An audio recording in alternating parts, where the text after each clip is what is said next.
Press మిత్రులందరికీ నమస్కారం and good morning to all the officers here. ఈరోజు ఈ ప్రెస్ కాన్ఫరెన్స్లో ఈ లెఫ్ట్ వింగ్ ఎక్స్ట్రీమిజం మీ అందరికీ తెలిసిన విషయం.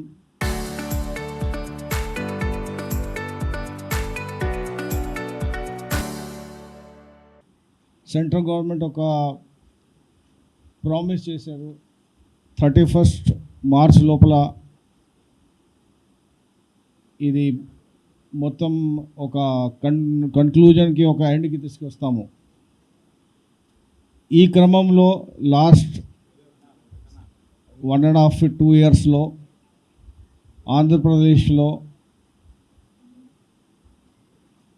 మేము పోలీస్ తరఫున మన ప్రయత్నం చేశాము. ఎక్స్చేంజెస్ ఆఫ్ ఫైర్ అయినాయి, సరెండర్స్ అయినాయి, అట్లాగే అరెస్ట్లు కూడా అయినాయి. సో ఈ రోజుతో ఈ మొత్తం ఒక లెఫ్ట్ వింగ్ ఎక్స్ట్రీమిజం ఆంధ్రప్రదేశ్లో ఒక ఎండ్కి వచ్చినట్టుగా చెప్తున్నాము. ఈ క్రమంలో చాలామంది కృషి చేశారు, సొసైటీ చేశారు, గవర్నమెంట్ డైరెక్షన్స్ ఉన్నాయి. ముఖ్యంగా మన ఎస్ఐబి ఇంటెలిజెన్స్ చాలా మంచి పని చేసి ఈ మన స్పెషల్ ఫోర్సెస్ గ్రే హౌండ్స్ కానీ స్పెషల్ పార్టీస్ కానీ అందరు పనిచేసి ఈ ఒక ఎండ్కి తీసుకొచ్చాము. ఈరోజు ఇప్పుడు మన ముందు మన కాల్ ఇచ్చాము, మీరు అందరు రండి, మెయిన్ స్ట్రీమ్కి వచ్చి మీరు సొసైటీలో ఒక భాగం అయి మంచి డెవలప్మెంట్లో మీరు పని చేయొచ్చు. సో ఆ కాల్ మేరకు ఇప్పుడు ఉన్న ఈ 9 మెంబర్స్ లెఫ్ట్ వింగ్ ఎక్స్ట్రీమిజంలో చాలా కాలం నుంచి పనిచేసి ఈరోజు బయటికి వచ్చారు. సో వాళ్ళకు కూడా ఒక వెల్కమ్ ఇచ్చి మన సొసైటీలో యాక్సెప్ట్ చేసి వాళ్ళకి అన్ని గవర్నమెంట్ స్కీమ్స్ ప్రకారంగా వాళ్ళకి బెనిఫిట్స్ ఇచ్చి వాళ్ళకి ఈ మెయిన్ స్ట్రీమ్లో ఇట్లా వాళ్ళకి సెట్ చేస్తాము. ఈరోజు senior most leader Challuri Narayanarao alias Suresh, central committee member, తర్వాత secretary Andhra Odisha border special zonal committee. ఈయన దాదాపు ఒక 36 ఇయర్స్ నుంచి ఈ మూమెంట్లో ఉన్నారు. ఇప్పుడు ఈరోజు వచ్చి మన ముందు ఉన్నారు. ఇట్లాగా మిగతా కార్డర్స్, కర్టం లచ్చు, ఈయన DCM ర్యాంక్, ఈయన చాలా ఇంపార్టెంట్ కార్డర్, ఇది కూడా మన ముందు ఉన్నారు. అట్లాగే పోడియం రాజా అలియాస్ రామే, ఈయన area committee member 13th platoon national park area. ఇంకొక కర్టం ఆద్మే అలియాస్ నంగి, ఈయన మెడికల్ టీమ్ మెంబర్ PLJ బటాలియన్లో ఉన్నారు, ఈయన కూడా మన ముందు ఉన్నారు. Muchaki Masa alias Ajit ACM Odisha state committee. Madhavi Jogi alias Rukni PC 8th company నుంచి ఈయన కూడా ఒడిశా స్టేట్ కమిటీ. ముచ్చక్కి లక్ష్మణ్, ఈయన సౌత్ బస్తర్ డివిజన్ నుంచి ఉన్నారు. మాధవి ఆదమ్మ, ఈయన 1st ప్లాటూన్ నుంచి ఉన్నారు. కాడతి హురే, ఈ అన్ని డీటెయిల్స్ మేము ప్రెస్ నోట్లో ఇచ్చాము. చల్లూరి నారాయణరావు 1990లో రాడికల్ యూత్ లీగ్లో వచ్చి తర్వాత మెయిన్ పార్టీకి వచ్చి చాలా ఏరియాలో పనిచేసి మిలిటరీ ఫార్మేషన్స్లో పనిచేసి ఇది డిఫరెంట్ స్టేట్స్లో పనిచేశారు. ఆ మూమెంట్లో యాక్టివ్గా ఉన్నారు. 24లో సెంట్రల్ కమిటీ మెంబర్ అయి తర్వాత ఆంధ్ర ఒడిశా బార్డర్ సెక్రటరీగా చేశారు. చాలా ఒఫెన్సెస్లో ఉన్నారు. మనం ఇట్లా వాళ్ళకి ముందు తీసుకెళ్తాము, అది లీగల్ ప్రాసెస్ ఫాలోఅప్ చేసుకొని చేస్తాము. మీ LW ఫీల్డ్లో చూస్తే లాస్ట్ 1.5 ఇయర్లో 7 ఎక్స్చేంజెస్ ఆఫ్ ఫైర్ అయినాయి. ఇంపార్టెంట్ కార్డర్స్ ఒక 18 కార్డర్స్ న్యూట్రలైజ్ అయిపోయినాయి. దాంట్లో 3 central committee members Madavi Hidma, Uday, tech Shankar, 3 specials only committee members: Venkat Ravi alias Aruna, Kakuri Pandana alias Jagan, Madukam Raje neutralize అయినారు. ఈ ఎక్స్చేంజ్ ఆఫ్ ఫైర్ కాకుండా ఆంధ్ర పోలీస్ వేరే స్టేట్స్కి తో కోఆర్డినేట్ చేసుకొని అక్కడ ఒక ఎక్స్చేంజెస్ ఆఫ్ ఫైర్ అయినాయి. ముఖ్యంగా ఇంటెలిజెన్స్ ఎస్ఐబి బాగా దాంట్లో రోల్ ప్లే చేసింది. దాంట్లో 2 CCMs, తర్వాత ఇంకా ఒక 10 అదర్ ఇంపార్టెంట్ కార్డర్స్ కూడా న్యూట్రలైజ్ అయినాయి. మీరు చూస్తే లాస్ట్ ఒక 50 కార్డర్స్ ఇక్కడ మనం అరెస్ట్ చేసాము లాస్ట్ ఒక 3-4 months బ్యాక్. ఈ 50 కార్డర్స్ చాలా ఇంపార్టెంట్ కార్డర్స్ అరెస్ట్ చేసి ఈ యాక్షన్ తీసుకున్నాము. అండర్ గ్రౌండ్ కార్డర్స్ ఈ 31 members అరెస్ట్ అయినాయి. ఇప్పుడు లాస్ట్ 1.5 yearలో 31 members అరెస్ట్ చేసాము. అట్లాగా 106 members కార్డర్స్, అండర్ గ్రౌండ్ కార్డర్స్ వాళ్ళు సరెండర్ అయినారు, including 1 CCM, 2 South Zone SG south zonal committee members. అట్లాగే చాలా ఆర్మ్స్ డంప్స్ మనం రికవర్ చేసాము. ఈరోజు మీరు చూస్తున్నారు, ఇంతకుముందు కూడా మీరు చూశారు. సో చాలా ఆర్మ్స్ డంప్స్ రికవర్ అయినాయి. ఓవరాల్గా లాస్ట్ 1 yearలో 120 weapons రికవర్ చేసాము. ఈ డీటెయిల్స్ మొత్తం మీకు ఇచ్చాము. ఇది కార్డర్ వైజ్గా, వెపన్ వైజ్గా డీటెయిల్స్ ఈ ప్రెస్ నోట్లో ఉన్నాయి. సో మొత్తం మీద ఈ ఒక పీస్ఫుల్ సొసైటీ కోసం మన పోలీస్ కృషి ఈరోజు ఒక కన్క్లూజన్కి వచ్చింది. 31st Marchలో టార్గెట్ ఉంటే 30th Marchకి మేము అది అచీవ్ చేయగలము.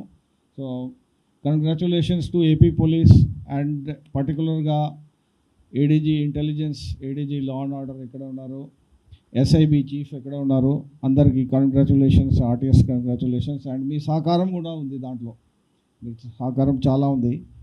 So that's all from my side. Thank you. ఆంధ్రాలో మీరు చెప్పగలుగుతాను, మిగతా స్టేట్స్ నేను చెప్పలేము. ఆంధ్రాలో ఇప్పుడు అండర్ గ్రౌండ్ కార్డర్స్ ఎవరు లేరు మన దగ్గర. So state is Naxal free. Naxal free. Sir, ఏపీకి చెందిన వారు వేరే స్టేట్స్లో ఎవరైనా ఉన్నారా సార్? ఇంకా మన ఏపీ నేటివ్ వాళ్ళు ఉంటారు.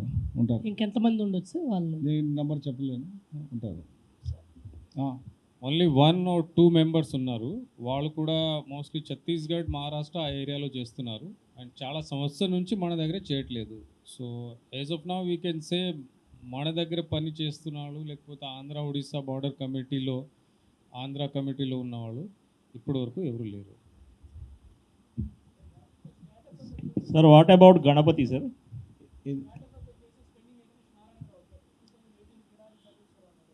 అవును, ఈ కేసెస్ది ఇప్పుడు లీగల్ ప్రాసెస్ ఫాలో అవుతుంది. ఇప్పుడు బయటకు వచ్చి ఇక్కడ లీగల్ ప్రాసెస్ ఫేస్ చేయాలా? లీగల్ ప్రాసెస్ తప్పదు కదా అందరికీ. సో లీగల్ ప్రాసెస్ ఉంటుంది. Sir, what about Ganapathi sir? Ganapathi కోసం అది మన దగ్గర లేదంటే, ఆంధ్రాలో లేరంటే మేము దాని మీద కమెంట్ చేయడం may not be very appropriate. ఈ ఆర్మ్స్ ఎట్లా ఉంటాయంటే, ఆర్మ్స్కి ఒక పర్సనల్ ఆర్మ్స్ ఉంటాయి, ఆర్మ్స్ డంప్స్ ఉంటాయి. సో ఆర్మ్ డంప్స్ ఇక్కడెక్కడ ఉంటాయి, అది ప్రాసెస్ ఫాలో చేస్తాము. మిత్రులందరికీ నా నమస్కారాలు. నేను 1990లో మా ప్రాంతంలో అంటే ఉద్దానం ప్రాంతంలో అప్పుడు పీపుల్స్ ఫర్ పార్టీ నాయకత్వంలో జరుగుతున్నటువంటి ప్రజా ఉద్యమాలకు ఆకర్షితులై 1990 చివరిలో నేను ఉద్యమంలోకి మా మావోయిస్ట్ ఉద్యమంలోకి వెళ్ళడం జరిగింది. ఆ క్రమంలో నేను అనేక ప్రాంతాల్లో పార్టీ సిద్ధాంతాలను ప్రచారం చేయడం, అలాగే పార్టీ చేసినటువంటి తీర్మానాలన్నీ అనుగుణంగా పనిచేయడం అనేటువంటి చేస్తూ వచ్చాను. ముఖ్యంగా శ్రీకాకుళం, విజయనగరం, విశాఖపట్నం, అలాగే కోరాపూట్, మల్కన్గిరి, రాయగడ ప్రాంతాల్లో నేను పనిచేస్తూ రావడం అనేటువంటి జరిగింది. ఈ క్రమంలో అనేక సమస్యలు వచ్చినప్పుడు కూడా వాటిని పరిష్కరించుకుంటూ ముందుకు వెళ్ళడం జరిగింది. అయితే ఇప్పుడు పరిస్థితులు చాలా మారాయి. గతంలో నేను మావోయిస్ట్ ఉద్యమాలకు వెళ్ళినప్పటికీ పరిస్థితులు ఈరోజు చూసుకునేటప్పుడు పరిస్థితుల్లో చాలా మార్పులు వచ్చాయి. ముఖ్యంగా ఆ అటవీ ప్రాంతంలో కూడా ఈ మా అనేక మార్పులు అనేటువంటిది జరుగుతూ వచ్చింది. బయట సమాజంలో ఎలాగైతే మార్పులు చోటు చేసుకుంటూ వచ్చాయో మేము పనిచేస్తున్నటువంటి అటవీ ప్రాంతంలో, ఆదివాసీ ప్రాంతంలో కూడా అనేక మార్పులు చేర్పులు జరుగుతూ వచ్చాయి.